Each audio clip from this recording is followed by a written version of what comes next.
नमस्कार साथियों, स्वागत है आपका हमारे यूट्यूब चैनल में। हम देख रहे हैं हिंदी सेटनेट अध्ययन में जो माटी की मूर्ति नामक रेखा चित्र है, उसमें हम आज देख रहे हैं परमेसर नामक जो रेखा चित्र है वह। तो बढ़ते हैं आज की रेखा चित्र की तरफ ज़्यादा देर न करते हुए।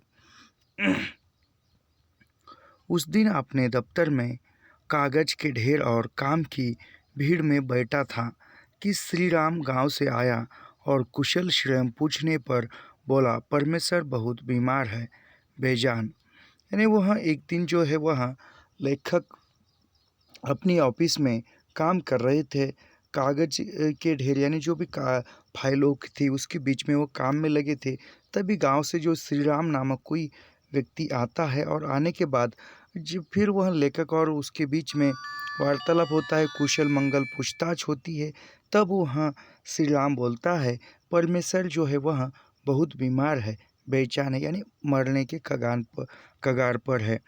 जाने बेचारा बचता है कि नहीं। यानी वो श्री राम कहता है बेचारा जो है परमेश्वर वह बचता है कि नहीं, क्योंकि वो बहुत ज़्यादा बीमार है। परमेश्वर मेरी पट्टीदारी का ही एक व्यक्ति है, लेकिन न तो इतनी इतनी निकटता उससे है, दूसरे उसमें ऐब भी ऐसे हैं जिनको देखते हुए उनके लिए काम धाम छोड़कर दौड़े दौड़े बेनीपुर जाने की कल्पना नहीं की जा सकती थी। यानी वह परमेश्वर जो है वह लेखक के ही पट्टीदार में, यानी लेखक का ही भी रिश्तेदार है, यानी दूर का रिश्तेदार है। उतनी कोई आना जानी नहीं है, कोई खास नहीं है, दूर का व्यक्ति है। तो काम छोड़कर वह बेनीपुर जाकर उसको मिलने ऐसी लेखक ने कल्पना भी नहीं की। परमेश्वर फिजूल खर्च है, आवारा है, सारे घर को उसने बर्बाद कर दिया। यानी परमेश्वर जो है वह आवारा है, फिजूल है, यानी वह फिजूल खर्च है परमेश्वर को मिलना, और वो आवारा है और उसने सारे घर को बर्बाद किया। कर्ज पर कर्ज किया, पुश्तैनी ज़मीन बेच ली और अंत में उस साल उसने अपनी बीबी के गहने बेचकर गांजा में फूंक दी। यानी उसने कर्ज निकाला और जो भी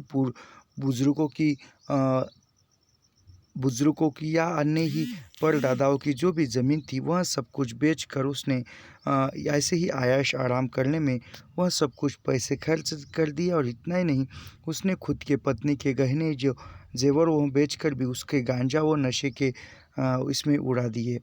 उसने मेरे परिवार की इज्जत में बटा लगाया है, अपने घर वालों को संकट और कष्ट में डाला है, खुद भी अब फटे हाली में मारा मारा फिरता है। यानी वह परमेश्वर ने जो लेखक के परिवार पर बटा लगाया, यानी कोई लांछन लगाया है और कोई एक अपशब्द लगाया हुआ है, और वह कहते हैं कि खुद के ही घर को उसने बिगाड़ के रखा है। किंतु जो ही शाम हुई, काम की भीड़ छटी, थोड़ा निश्चिंत हुआ, परमेश्वर का ध्यान फिर आया और रात को ही स्टीमर से घर के लिए रवाना हो गया। यानी वहाँ सब कुछ काम हो गया और काम हो जाने के बाद छुट्टी हुई, और छुट्टी होने के बाद सब एकांत समय मिला। उस एकांत समय में लेखक के मन में फिर से परमेश्वर का ध्यान आया, ख्याल आया, और वो तुरंत घर के लिए निकल गए। यही है परमेश्वर का घर। पुराने चौपार मकान के बदले यह राम मंडैया, यानी जो यह आप जो लेखक जो है वो परमेश्वर के घर में आए, और वह परमेश्वर का मकान है जो पुराने पुराने चौक पर मकान के बदले यह राम मंडैया, एक ही राम मंडैया, वही चौकीदार, भंडार घर, शयन घर, यानी वो बड़ा सा मकान। उसी में उसकी माँ रहती और उसकी पत्नी, यानी वो बड़े से घर में उसकी माँ, उसकी पत्नी और वहाँ रहता था। भाई भी, बाल बच्चे भी, बूढ़े पिताजी उसी के ओसारे के एक कोने में, और दूसरे कोने में यह परमेश्वर। यानी बड़े से घर में सभी परिवार जो है मिलजुल कर रहता था। पुआल पर पड़ा है एक पुराने फटे चिट्ठे दोहरे से हवा के लिए आड़ कर दी गई है, उसे भीषण रोग ने पकड़ा है। यानी वहाँ एक बीमार है, तो ये किसी एक खाट पर पड़ा हुआ है, जो पुराना चितरा हुआ फटा हुआ जो हाथ का पंखा है उससे हवा कर रही है, और भीषण रोग से पकड़ा है। यानी कोई एक भयंकर रोग ने उसको पकड़ा है। अतिसार यानी रोग का नाम है अतिसार। 140 डिग्री का बुखार और दस्त पर दस्त हुए चले जा रहे हैं। सारा वातावरण गंदगी और बदबू से ओत-प्रोत, यानी उसको 140 जो बुखार है वह 140 उसके शरीर का तापमान हुआ है और दस्त लगे हैं, जुलाब लगे हैं। सारा जो वातावरण है वह गंदा हो चुका है, दुर्गंधी आ रही है। तो भी बेचारी माँ सेवा में लगी है, यानी इतनी गंदगी आ रही है फिर भी उसकी माँ उसकी सेवा कर रही है। बूढ़ा बाप हाय तौबा मचाए हुए और बेचारी पत्नी एक कोने में सिमटी सिकुड़ी सहमी सिसकती है। यानी बेचारा जो बूढ़ा बाप है वह भी है और उसकी पत्नी है वह तो एक सब कुछ हार कर एक कोने में सिमट कर बैठी हुई है, सिगड़ू सी सिसकती होकर रो रही है। अतिसार क्यों हुआ? इधर खाने पीने में दिक्कत थी, कई जून का भूखा था। एक एक सज्जन शकरकंद खोद रहे थे। यानी वह जो थी अतिसार क्यों हुआ, क्योंकि इतना अति जो रोग हुआ वह क्यों हुआ? ये खाने पीने में दिक्कत थी, कई जून का भूखा था, यानी बहुत दिनों से वह भूखा था। एक सज्जन शकरकंद जो है खोद रहे थे, यानी जो कोई एक सज्जन आदमी जो शकरकंद है वह खोद रहा था। उसके पास हंसते हुए गए और हंसी हंसी में कच्चे शकरकंद पेट भर ठूस लिए। यानी जो शकरकंद जो है वह कच्चे ही वह बोलते बोलते कच्चे ही शकरकंद वह खा गया। शकरकंद पचे नहीं, दस्त खुल गए, बुखार दौड़ा। यानी वो शकरकंद कच्चे ही खा गया और फिर उसका पचन नहीं हुआ और फिर उसको दस्त लग गया, जुलाब हो गया और फिर जुलाब हो गया। वह अर्धचेतन पड़ा है, कभी कभी मुश्किल से आंखें खुलती है, आंखें जो बिल्कुल धंसकर कोठर नहीं गहर में चली गई। यानी वह एक अचेतन इसमें अवस्था में पड़ा हुआ है और वह आंखें खुलता नहीं, कभी कभी आंखें खोलता है, आंखें उसकी बिल्कुल अंदर जा चुकी है। तभी का वक्त नहीं था, निकट के आयुर्वेदिक अस्पताल के वैद्य जी को बुलाया। यानी तभी यह का वक्त नहीं था, फिर भी जो नज़दीक का जो आयुर्वेदिक अस्पताल था उस अस्पताल के डॉक्टर वैद्य जी को बुलाया। उन्होंने देखा, दवा दी, किंतु कहते गए लक्षण अच्छे नहीं है, रात निप जाए तो कोई आशा की जाए। यानी वह जो वैद्य जी है उस ज़माने के, वह कहते हैं कि जो भी रोग है, बीमारी है, उसके लक्षण अच्छे नहीं है, यह रात यदि कट जाए तो फिर आशा है कि वह बच जाए। वह रात नहीं निभी, यानी वह रात नहीं कटी, वह रात में ही चल बसा। परमेश्वर चलता बना, घर वालों को रुला कर, गाँव वालों को अफसोस में डालकर। यानी वह जो परमेश्वर का देहांत हो गया, निधन हो गया, घर वाले सभी रो रहे हैं, गाँव वालों भी परेशान हैं, अफसोस कर रहे हैं। गाँव वालों को सिर्फ उसी दिन अफसोस नहीं हुआ, जब जब होली, दशहरा, दिवाली, छठा या कार्तिक पूर्णिमा आती है, परमेश्वर के लिए उवा से ली जाती है। यानी गाँव वाले एक थोड़ी ही एक दिन के लिए ही अफ़सोस नहीं करते हैं उसकी निधन पर, तो जब जब अफ़सोस करते, कोई सार्वजनिक त्योहार, होली हो, दशहरा हो, दिवाली हो या कार्तिक पूर्णिमा हो, कोई बड़ा त्योहार हो, तो उसको याद करके उसके निधन पर अफ़सोस करते थे। निसंदेह परमेश्वर आवारा था, किंतु उसकी आवारगर्दी एक ऐसी आग थी जो खुद को जलाती है। यानी वह निसंदेह कहा जाए तो परमेश्वर जो था वह एक आवारा था, आवारागर्दी करता था, लेकिन उसकी जो आवारगर्दी अन्य से नहीं खुद से थी, लेकिन दूसरे को रोशनी और गर्मी ही देती थी। यानी दूसरे को हमेशा वह रोशनी और गर्मी, दूसरे को हमेशा वह मददगार एक अच्छा ही था। बचपन में हम सब के साथ पढ़ने बैठा, तेज था किंतु पढ़ा नहीं। यानी परमेश्वर जो बचपन में पढ़ने लिखने में तेज था, होशियार था, लेकिन वो पढ़ा नहीं। बड़ा गोरा छरहरा नौजवान, एक अच्छे घर में शादी हुई उसकी। यानी दिखने में एक वह बड़ा तगड़ा था, गोरा था और नौजवान था, तो उसकी एक अच्छे घर की लड़की से शादी हुई। कालक्रम से बच्चे भी हुए, यानी शादी होने के बाद बच्चे भी हुए। उसके पिता बिल्कुल सुधुआ थे, यानी उसके पिता जो थे वह बिल्कुल सुधुआ थे। अंतःसयाना होते ही घर का मालिक बन बैठा, यानी थोड़ा सा बड़ा हुआ तो घर का मालिक बनकर बैठा। पिताजी थोड़े ये कम दिमाग के होंगे शायद। घर की बागडोर हाथ में आते ही मन की बागडोर ढीली कर दी। यानी घर की जो भी कामकाज है, घर का जो भी व्यवहार है, वह परमेश्वर के हाथ में आया तो जो मन पर जो कंट्रोल होता है, मन की जो डोर होती है, वह ढीली हो गई। मन की हाथ की रोज़ पेटी आ जाता, जब जब शहर जाता, हर मेले में ज़रूर ही जाता, मौका मिले तो तीर्थ की दौड़ भी लगा लाता। यानी वह अन्य फिजूल के खर्चों में पैसा बर्बाद कर रहा है। शहर जाता तो मेले में जाता, मेले में जाने के बाद उसके जो भी शौक़ है वह पूरे करता। उसके ही लायक कुछ दोस्त भी मिले उसे, यानी उसी के लायक, उसी के अनुसार, जो उनकी कुशलता के अनुसार दोस्त भी मिले। गांजे के दम लगने लगे, पैतृक संपत्ति स्वाहा होती गई। यानी वह गांजा पीने लगा, नशे में नशा करने लगा, तो वो जो भी वह उसके पिता की संपत्ति थी वह भी बिकने लगा। एक दिन ऐसा भी आया कि परमेश्वर बिल्कुल अकिंचन हो बैठा, यानी सब कुछ वह बिक चुका है और वह निस्सहाय होकर परमेश्वर बैठ गया एक दिन। किंतु यह अकिंचनता उसके स्वभाव में परिवर्तन न ला सकी, यानी फिर भी उसके स्वभाव में परिवर्तन लाया। गांजा छूटा, भाग की चिलम जलने लगी, मेरी और भाग को कोई पूछता नहीं। इधर उधर सब जगह उसका जंगल सा लगा रहता है। यानी वह सब कुछ जो है, वह जो भी नशे की लत थी, गांजा और चिलम, वह सब कुछ छूट गई और फिर वह नसीब की जो उसकी जो दुर्दशा थी वह होने लगी। परमेश्वर जंगल से खूब दलदार पत्तियाँ चुन कर लाता, सूखा था संजो कर रखता, खुद पीता, यारों को पिलाता। यानी वह जंगल में जाकर खूब दलदार पत्तियाँ जो है वह चुन कर लाता था, वो नशे के पेड़ की, और फिर वह उस पर सूखाता, खुद भी वह नशा करता और दोस्तों को भी देता था, यारों को भी पिलाता था। उसके दरवाजे पर एक ढोलक और कई जोड़े झाल बने रहते, यानी उसके दरवाजे पर हमेशा ढोलक और कई जोड़े झाल बने रहते। शाम हुई नहीं कि परमेश्वर की राम मंडली या गुलजार हो गई। यानी शाम होते ही जो भी परमेश्वर के साथी है वह आ जाते थे। 12 मास 24 पंख उसके दरवाजे पर मंगल मचता, यानी 12 मास पूरे साल भर वही वह शराब खाना या नशे में लुप्त लोग रहते थे वह मित्र। भले ही कहीं कहीं दिन तक भरपेट भोजन नहीं नसीब हुआ हो, किंतु इससे गाने बजाने में कोई अंतर नहीं आता। यानी वो नशे में गाने बजाते थे, लेकिन किसी दिन ऐसा भी होता था खाने के लिए रोटी नहीं, फिर भी उसके दरवाजे पर घर में संगीत बजता था। रसिक स्वभाव, दरवाजे पर फूल के कुछ पेड़ जरूर लगे होते और एक बड़ा गांव भर से ऊंचा महावीर झंडा हमेशा लहराता रहता वहाँ।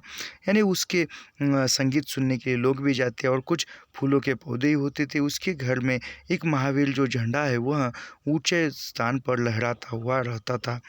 गांव के बड़े बूढ़े उसकी निंदा करते, भत्सना करते, गालियाँ तक देते, किंतु बच्चों और नौजवानों का झुंड हमेशा उसको आगे पीछे दौड़ा फिरता। यानी वो गांव के जो अच्छे लोग हैं वह उसको, बड़े बूढ़े लोग हैं उसकी निंदा करते थे, उसको भत्सना भला बुरा कहते थे, गालियाँ देते थे, और जो नौजवान लोग हैं, बच्चे हैं, वह उसके आगे पीछे दौड़ झपाट करते थे। खेत में तोरी फूली की परमेश्वर की होरी पहुंच गई। यानी खेत में जो तोरी फूली, यानी कोई सी फसल पर फूल आने लगे तो परमेश्वर की जो है होरी पहुंच गई। यानी परमेश्वर की जो टोली है वहाँ पर जाती है, खेत में कहीं फसल उगाए तो। सरसों का पीला फूल देखते ही परमेश्वर ने होली गाना शुरू कर दिया। यानी खेत में जब सरसों के फूल खिलने लगे, अब भी होली के समय में सरसों के फूल खिल जाते हैं, और तब वह देखकर परमेश्वर गाने लग जाते थे उस समय में।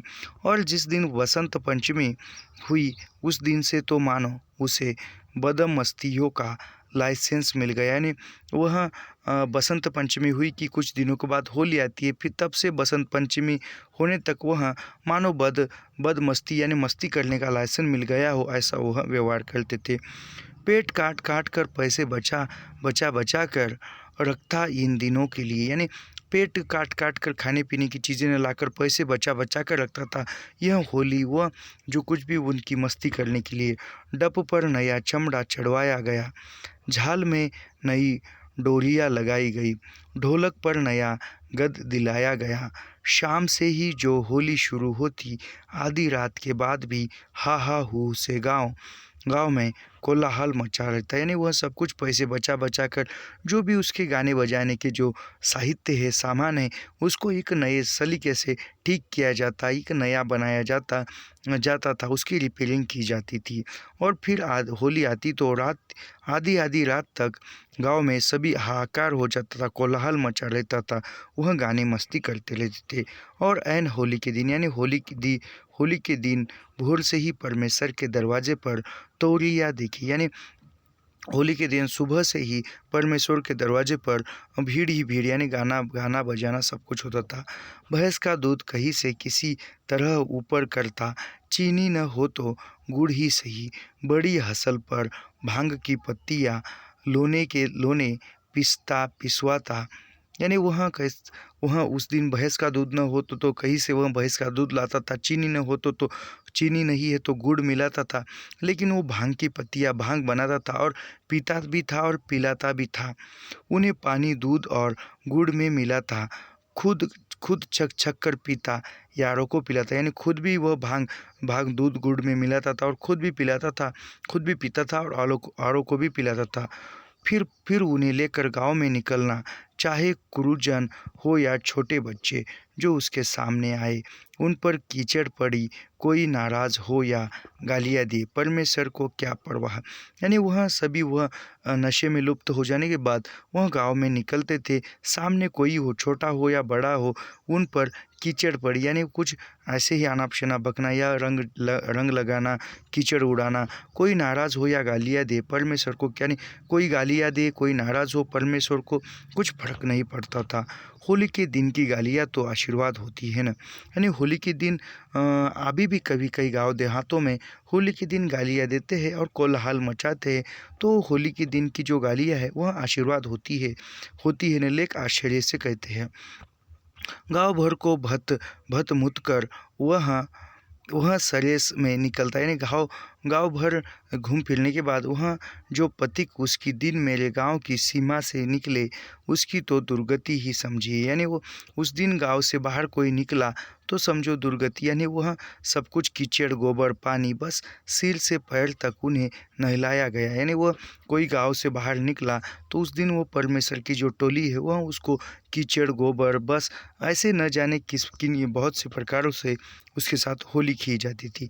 इस कीचड़ उछाल में अजब धमा चौकड़ मचती, कोई इधर भागा जा रहा, कोई उधर दौड़ रहा, ललकारे दी जा रही, हंसी के फव्वारे छूट रहे।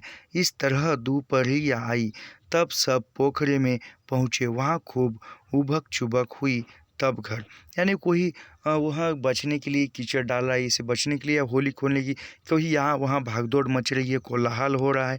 और फिर दोपहर हो जाने के बाद फिर वहाँ घर तरफ जाते, भोजन करके परमेश्वर की होली मंडली तैयार हो गई। यानी भोजन हो जाने के बाद फिर से वहाँ परमेश्वर की जो मंडली है वह तैयार हो जाती है।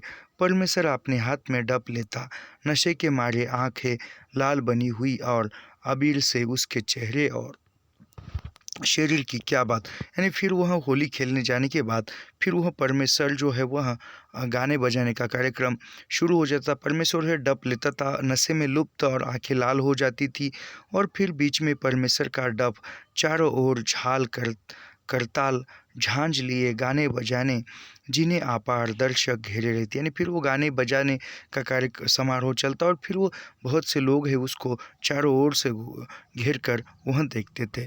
परमेश्वर क्या सिर्फ डप ही बजाता? निसंदेह उसके हाथ ताल पर डप पीटे जाते, किंतु उसके तो अंग अंग मानो गा बजा रहे। यानी वह हाथों से ही केवल डप नहीं बजाता था, मानो पूरे शरीर के जो भी अवयव है, जो भी वह पूरा शरीर है, पूरा गाने में वह मग्न हो जाता था। उछलता कूदता नाचता हा हा करता। परमेश्वर केंद्र में ही नहीं था, वह इस साज सज्जा का पूरा केंद्र बिंदु था। यानी परमेश्वर गाते समय जो है पूरे तल्लीनता के साथ, पूरे तन्मयता के साथ गाता था। कभी नाचता था, कूदता था, हाहाकार करता था, यानी पूरी तल्लीनता के साथ एक वह पूरी उस गाने में खुद को झोंक कर गाता था।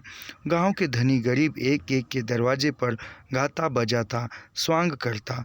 अंत में वह शिव मंदिर जाता और वहाँ से बड़ी रात बीते चेता गाते लौटता। यानी वह गाते गाते घर के हर एक घर में, गरीब का घर हो या चाहे श्रीमंत का, धनवान का घर हो, उसके घर के सामने जाता, गाता बजाता।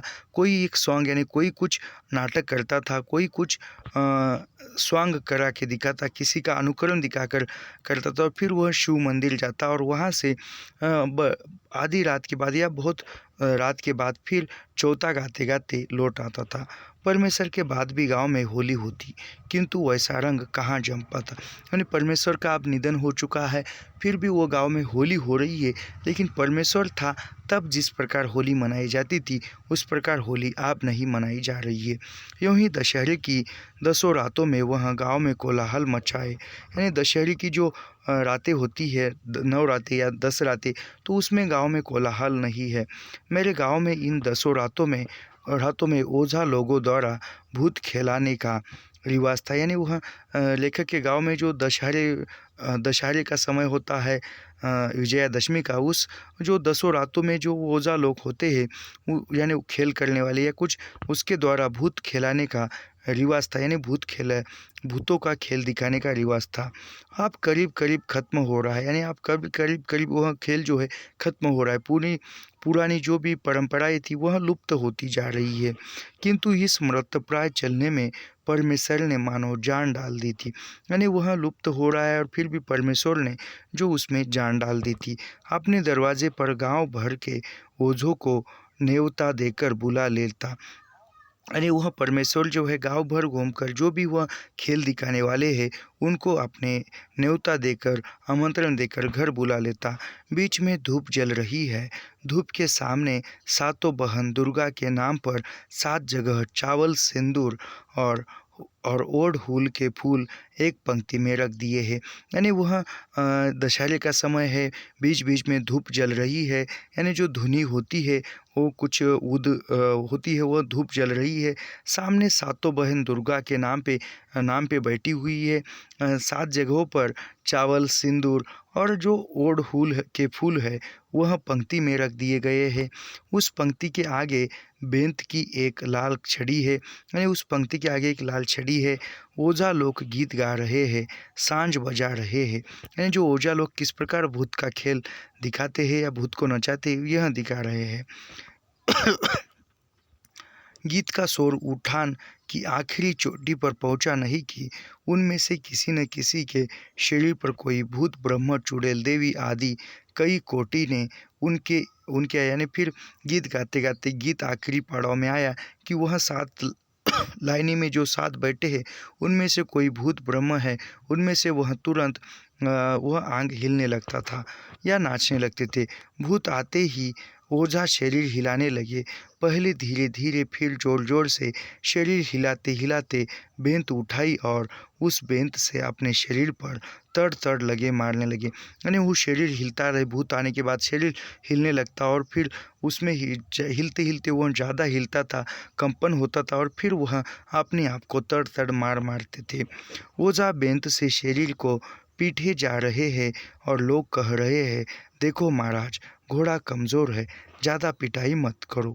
यानी वह कहते हैं, लोग जो देखने वाले कहते हैं कि देखो महाराज ये जो घोड़ा है वह कमज़ोर है, ज़्यादा पिटाई मत करो, ऐसा वह कहते हैं।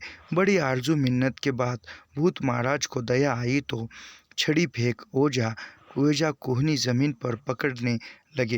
यानी फिर बहुत से लोग विनती करते थे, मिन्नतें मांगते थे और फिर वह भूत जो है शांत हो जाता था। यहाँ तक कि ज़मीन खोद दी, बत्ती जला के मुँह में चबा जाना।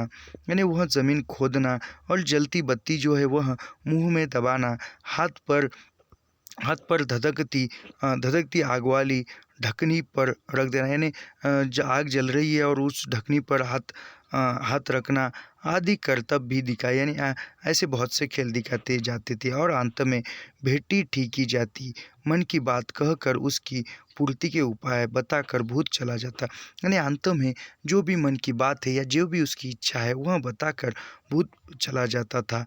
भूत आते ही दर्शक मंडली में खलबली मच जाती। अजब गजब अजब अजब प्रश्न किए जाते, यानी भूत आते ही जो भी दर्शक लोग हैं, देखने वाले लोग हैं, उसके अंदर एक खलबली मच जाती थी। अजब अजब प्रश्न, यानी बहुत से प्रश्न है वह उसको पूछे जाते, चीज़ें मांगी जाती। परमेश्वर के हाथ में मानो भूतों का सूत्र हो, यानी कोई चीज़ें मांगी जाता थी, कोई मन्नतें मांगी जाती थी, मानो जो परमेश्वर है उसके हाथों में जो भूतों का सूत्र हो। जिस ओझा पर जिस भूत को चाहे वह मंगा सकता है, जिस ओझा पर खेल करने वाला है, जिस पर किस प्रकार का भूत मंगाना है वह जानता था। कभी कभी वह खुद अपने पर भी भूत बुलाता, यानी कभी कभी जो परमेश्वर है खुद पर भूत बुलाता था। उसके भूत अजब किस्म के होते, नए हाव भाव करते, नई बोलियाँ बोलते और उनके आशीर्वाद ऐसे होते कि सुनते ही लोग लोटपोट हो जाते। यानी खेल कर रहे हैं वह जब भी परमेश्वर खुद पर भूत बुलाता था तो वह भूत बुलाने के बाद उसके जो हाव भाव होते थे, बोली थी एक नए प्रकार की थी, और जो आशीर्वाद वह सब कुछ सुनकर लोग जो थे लोटपोट हो जाते थे, हंसी से हंस हंस जाते थे। प्राय परमेश्वर के भूत से ही मजलिस खत्म होती, क्योंकि वह खाव खाव कर लोगों पर, खासकर बच्चों पर टूटता। यानी अंततः वह भूत नचाने का जो खेल है वह परमेश्वर के यहाँ शरीर पर भूत आने के बाद ही खत्म हो जाता था, क्योंकि वह खाव खाव करके लोगों पर, खासकर बच्चों पर टूट जाता था। भगदड़ मच जाती, हंसते हंसते परमेश्वर की यशोगाथा लोग घर ले जाते, यानी हंसते हंसते जो है परमेश्वर की तारीफ करते हुए देखने वाले जो लोग हैं वह चले जाते। दिवाली कोई सवा से लुढ़ाड़ी भाजने का इंतज़ाम वह करता है, यानी दीपावली के समय जो सवा से लुखाड़ी भाजने का जो इंतज़ाम है वह करता था। बाँस की कोपलों के सूखे सूखे बोकले इकट्ठे कर बाँस की ही कमाचियों में उन्हें गूंथ लेता और शाम होते ही उनमें आग लगाकर अपनी मंडली के साथ समूचे सरेह को जमकर डालता। यानी वह जो खाने की चीज़ें हैं वह जो बाँस की लकड़ियाँ है वह जमा करता, और जमा करने के बाद शाम के समय में जो भी उसकी मंडली है उसको साथ मिलकर उसमें जो चमूचे सरेह जमकर उसमें डाल देता। यूं ही होलिका दहन का प्रबंध भी वही करता है, यानी होली का दहन, यानी होली जब चलानी है, होली की जो भी सामग्री है, क्या करना है, वह भी प्रबंध वह परमेश्वर ही करता। गांव भर के पुआल डंडल आदि इकट्ठा कर एक महान टीला बना देता, यानी गांव भर के जो भी वह साहित्य है, सामग्री है, डंडल है, वह सब कुछ इकट्ठा कर एक महान टीला यानी ऊंचा एक शिखर सा बना देते थे। जो लोग सीधे नहीं ले देते उनकी चीज़ें चोरी भी करा लेता और उसी पर डाल देता, यानी कोई मांगने पर नहीं देता था तो उसकी चीज़ें जो है चोरी से या ज़बरदस्ती से लेकर उसी पर डाल देता था। प्राय वह खुद ही उनमें आग लगाता और तरह तरह के कुतूहल से उसे जलाता बुझाता, यानी वह उसमें खुद ही आग लगाता और तरह तरह से वह खुद ही आग लगाता और बुझाता। कार्तिक पूर्णिमा बस परमेश्वर अपनी मंडली के साथ गंगा स्नान को चला, यानी कार्तिक पूर्णिमा के समय जो है वह परमेश्वर जो है वह अपनी जो भी मंडली थी उसके साथ वह गंगा में स्नान करने के लिए चला। स्टेशन पर आया, टिकट कौन काटाता है, यानी स्टेशन पर आया और टिकट कौन काटता है, टिकट कौन निकालता है। जब पैसे रहे तो भी टिकट काटाना उनकी शान के खिलाफ था, यानी पैसे है फिर भी वह टिकट नहीं निकालते थे, और पैसे होने के बावजूद भी टिकट निकाला तो वह जो है वह परमेश्वर के शान के खिलाफ था। अब तो पैसे प्राय रहते ही नहीं, यानी अब तो पैसे ही नहीं रहते थे। रास्ते भर टिकट चेक करने वालों से आँखों में चोली होते जा रही, यानी रास्ते भर जो है टिकट देखने वाले जो टीटी साहब है उसके आँख में चोली, यानी टीटी इस डब्बे में आया तो वो उस डब्बे में जाने का, यानी एक वह लपा छुपी का खेल टिट्टी के साथ खेल रहे हैं। स्टेशन पर पहुंचने के पहले यूं ही गाड़ी धीमी हुई कि रफू चक्कर, यानी स्टेशन आने के पहले ही गाड़ी धीमी गति से चलने लगती है। वह चलते गाड़ी में से ही उतर कर वहाँ से भाग जाते। कदाचित स्टेशन पर पहुँच गया तो तार के घेरे फांद फूंद कर निकल चला, यानी यदि स्टेशन पर गया तो कुछ तार के बहाने या तार लेने आया या देने आया कहकर वह निकल गया। कभी धक्का मुक्की भी हो गई तो कभी मारपीट भी कर ली, यानी कभी धक्का मुक्की हो जाती थी, कभी किसी के साथ झगड़ा हो जाता था, मारपीट भी हो जाती थी। परमेश्वर के ख्याल से म्लेच्छ को पैसे दे देने के बाद गंगा स्नान का कोई महत्व नहीं रहता, यानी वह परमेश्वर कहता था कि पैसे देकर जाए या पैसे दे तो गंगा स्नान में कोई महत्व नहीं। पलेजा घाट से लेकर सोनपुर के मेले तक परमेश्वर क्या क्या न तमाशे करता। कभी सिर पर त्रिपुंड चंदन किए गंगा किनारे यह स्नानार्थियों को सुफल पड़ा रहा है, यानी वह स्नान करने जाता था तो बहुत से जो कर्तव्य तमाशे है वह लोगों को दिखाता था। कभी माथे पर चंदन त्रिपुंड का चंदन का लेप लगाता था, कभी गंगा किनारे जो स्नान कर रहे हैं उसको सुफल पढ़ा रहा है, यानी कोई जो श्लोक पढ़ा रहा है या जो भी वह सूत्र है वह पढ़ा रहा है। कभी मंडली के बीच में परमहंस साधु बना बैठा लोगों की मनोकामना सिद्धि के लिए भभूत बांट रहा है, यानी कभी वो मंडली के बीच में जो साधु बनकर लोगों की मनोकामना पूरी करने के लिए सिद्धि बांट रहा है, आशीर्वाद दे रहा है। कभी वह ओझा बना कितनी ही कुल कामिनियों की गोद भर रहा है, यानी कभी वह ओझा बनकर या एक साधु बनकर किसी को बच्चे नहीं है, किसी स्त्री को उसको बच्चे होने का आशीर्वाद भी दे रहा है। इन तमाशों से जो पैसे मिल गए, मंडली भर में मिठाइयाँ बटी, गांजे उड़े, इन तमाशों में प्रवचना का भाव कभी नहीं था, यानी वह तमाशे करता था उनसे जो भी पैसा प्राप्त होता था उनसे उस सभी मंडलियों में मिठाई बांटता, गांजे पीते, सभी वह आयश आराम करते थे। था तो सिर्फ मनोरंजन का, आमोद प्रमोद का, प्रवचन तो उसमें थी ही नहीं, यानी वह जो भी था पैसा कमाया हुआ मनोरंजन का था, जो भी वह प्रवचन तो नहीं था लेकिन एक मनोरंजन ही था। अगर यह होती तो बेचारी की यह दुर्गति क्यों होती, यानी वह सच में प्रवचना होती तो यह दुर्गति नहीं होती थी। वह उन लोगों में था जो दुनिया में हंसने हंसाने के लिए ही आते हैं, यानी परमेश्वर इन ऐसे लोगों में गिना जाता था जो सिर्फ लोगों का मनोरंजन करने या हंसने या हंसाने के लिए ही आते हैं, ऐसे लोगों में था। और हंसते हंसाते ही चल देते, यानी हंसते हंसते ही वह चल देता था। इधर आखिर में जब उसकी हालत बड़ी ख़राब हो गई थी, एक दिन मैंने उसे बुलाकर बहुत समझाया था, यानी वह अंतिम दिनों में जब उसकी हालत जो है घर की वह बहुत ख़राब हो चुकी थी, अस्त व्यस्त हो चुकी थी, तब लेखक उसको बुलाते हैं और कहते हैं, क्यों जी यह क्या कर रहे हो? अरे अपनी ओर नहीं देखो, अपने माता पिता की ओर तो ध्यान दो। यानी वह कहते हैं कि लेखक परमेश्वर को कहते हैं कि ये क्या कर रहे हो, अपने ओर तो देखो ही मत, क्योंकि अपने माता पिता है, खुद के माता पिता की तरफ देखो, अपने बाल बच्चों की जिम्मेदारी समझो, ऐसा लेखक उनको समझाते हैं। तुम कोई कुंद जहन आदमी नहीं, तुम में काफ़ी अक्ल है, बुद्धि है, उसमें काम लो। खेती बाड़ी में मन नहीं लगता तो कोई दूसरा रोज़गार देखो, यानी लेखक कह रहे हैं कि खेती बाड़ी में तुम्हारा मन नहीं लगता है, खेत का काम करने में तुम्हें उत्सुकता नहीं है तो कोई दूसरा काम देखो, रोज़गार बहुत से है। देखो शहर में कोई छोटा भोजनालय ही खोलो, यानी शहर में छोटा भोजनालय खोलो, खा पी के कुछ पैसे बच ही जाएंगे।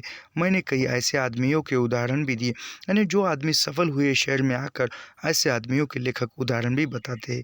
ऐसे छोटे छोटे रोज़गारों से अपनी और अपने परिवार की परवरिश चला रहे थे, यानी जो छोटे छोटे रोज़गार प्राप्त करके अनेक लोग जो है वह अपने परिवार की पेट पाल रहे थे, खुद का पेट पाल रहे थे। ऐसे उदाहरण लेखक उसको बताते परमेश्वर का। उस समय तो कुछ नहीं बोला, कुछ दिनों बाद सुना, परमेश्वर ने अखाड़ा घाट पर एक भोजनालय खोला और इस भोजनालय के लिए उसके पास नहीं उसकी पत्नी के पास जो आखिरी धन सोने का डंडा था उसने बेच दिया। फिर वह सुनने के बाद अखाड़ा घाट पर परमेश्वर ने एक छोटा सा भोजनालय खोला और भोजनालय खोलने के लिए भी उसके पास पैसे नहीं थे, तो उसने जो पत्नी के पास जो सोने का कंटा था, यानी जो भी वह जेवर थे सोने के, वह बेचे, और कंठा यानी वह गले में पहनने के लिए जो आजकल के शब्दों में नेकलेस या गंठल कहते हैं वह था, तो वह बेच दिया। कंठा बेचने की बात सुनकर मैं चौंका, किंतु फिर सोचा शायद यही प्रेरणा रूप में उसे उन्नति की ओर ले जाए। यानी कंठा बेचकर उसने भोजनालय खोला। यह बात लेखक को पता चली तो लेखक एक सोच में पड़ गए, आश्चर्यचकित हो गया, और फिर कहा कि शायद कंठा बेचकर इसने प्रारंभ किया है तो शायद इसकी उन्नति होगी, आगे वो बढ़ेगा।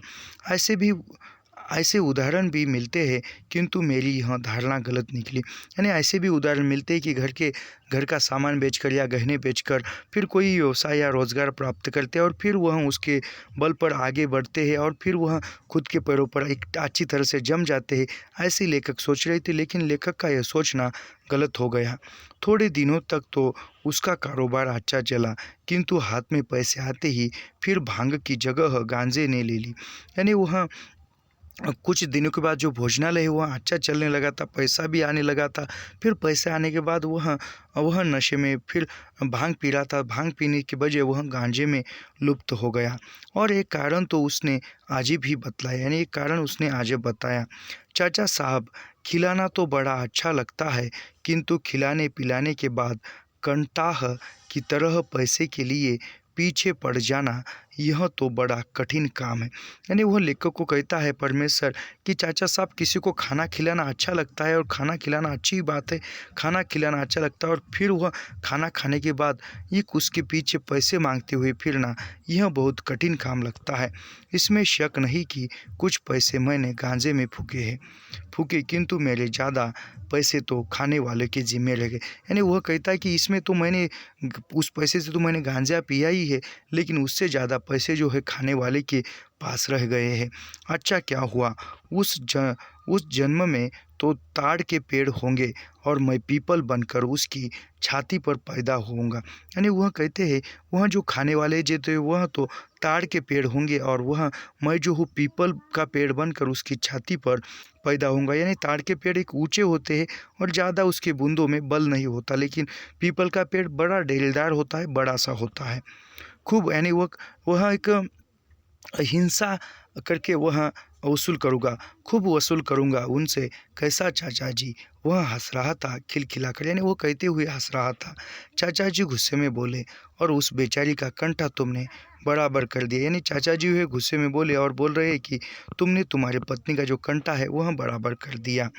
कंठा कंठा क्या होगा, आप ही कहते हैं सब लोग बराबर होंगे। यानी वो कहते कि कंठा कंठा क्या होगा, आप तो अभी कहते हो कि सब लोग जो है बराबर होंगे, समान होंगे। सबके कंटे होंगे तो क्या आप लोग उसके लिए नहीं बनवा देंगे? यानी सबके कंटे होंगे तो आप लोग भी मेरी पत्नी के लिए कंठा नहीं बनवा दोगे, ऐसा वो कहते हैं। और आप लोगों का राज न भी हो तो यह करिया मुसहर की जोरू कौन कंठा पहनती है। यानी वो कहते कि आपका राज नहीं भी रहा तो भी ऐसे जो मुसहर है उसकी पत्नी, यानी ऐसे लोगों की पत्नी कंठा कहाँ पहनती है। चाची जी सुख मिलता है या तो तकदीर से या मेहनत से। यानी सुख यदि पाना है तो वह मिलता है तकदीर से या नसीब से या मेहनत से। मेहनत मुझसे बनती नहीं, तकदीर अच्छी नहीं है। यानी वह कहता है कि जो भी सुख है वह मेहनत से मिलता है या तकदीर से या नसीब से मिलता है। और वो कहता है कि मेरे पास तो ना ही अच्छी मेहनत तो मैं कर ही नहीं सकता, और मेरे पास अच्छी तकदीर या अच्छा नसीब है वो है नहीं है। फिर भांग पी कर हा ही करना और इसी हंसी खुशी में ज़िंदगी गुजार देना, बस। यानी वो कहता है मैं मुझसे मेहनत तो होती नहीं है, मैं तो मेहनत नहीं कर सकता, और मेरे पास तो न ही अच्छी तकदीर है। फिर क्या, फिर मैं जो भी भांग पी कर हंस खेल कर फिर वह ऐसे ही गुजार दूंगा, बस यही मुझसे होगा, मेरे लिए चिंता मत करना। यानी वो कहता है कि यही मुझसे काम होगा, मेरे लिए चिंता मत करना। मैं गुस्से में चूर उसे कहने ही जा रहा था कि वह धीरे से उठा और हंसता हुआ मालिक है, सियाराम सोच मन काहे रे। यानी वो कहते हैं कि लेखक उस पर गुस्से से उठ रहे थे, तभी वह बोल रहा है, हंसता है और कहता है मालिक है सियाराम सोच मन काहे रे। यानी वो कहते हैं कि मालिक है, मन जो है मन में कहाँ सोच रहे हैं। गाता चलता बना मानो मेरी बुद्धिमानी पर व्यंग। यानी वो गाते गाते चला गया, मानो लेखक के बुद्धि पर वह व्यंग करता चला गया। तो आज की वीडियो में इतना ही।